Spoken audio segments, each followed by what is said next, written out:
this full day we have organized altogether 40 competition on stage, off stage. There are altogether 40 competition and more than 485 students from 11th standard and 12th standard have participated today. Later on we will be having a prize distribution for all the competition. Now what was the motto behind to organize such a wonderful talent utsav?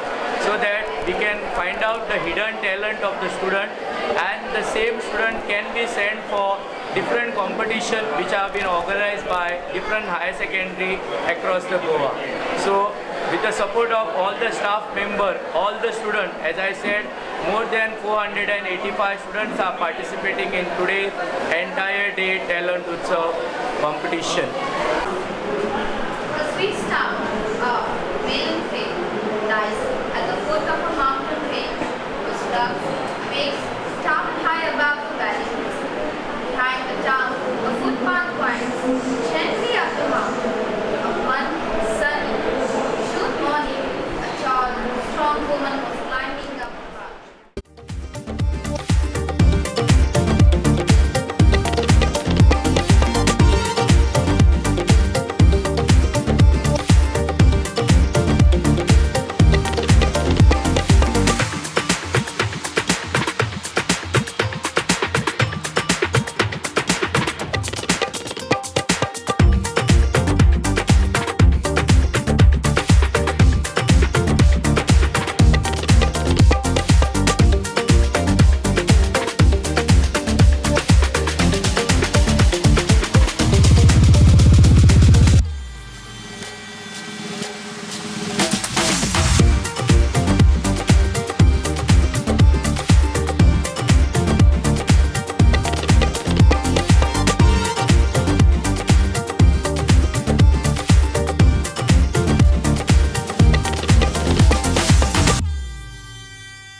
आम्ही दरवर्षी या ठिकाणी किंवा 50 competition वेगवेगळ्या प्रकारच्या स्पर्धा घेतो.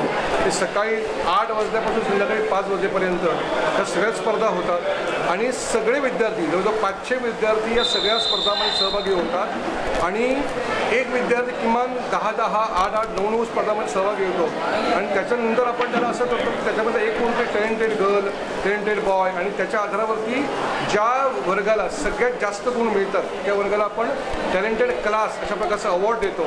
मुद्दा असा आहे की या जीवनामध्ये त्यांच्या अभ्यासाबरोबर सुद्धा अनेक जे गुण असतात, मग त्याचं गाणं असेल, नृत्य असेल, प्रश्नमंजुषा असेल, मग कलेतले काही विषय असतील, या सगळे विषय त्यांच्यामधून बाहेर काढणं आणि मग ते राज्यस्तरावरती प्रदर्शित करणं अशा मागचा याचा मुख्य भाव आहे.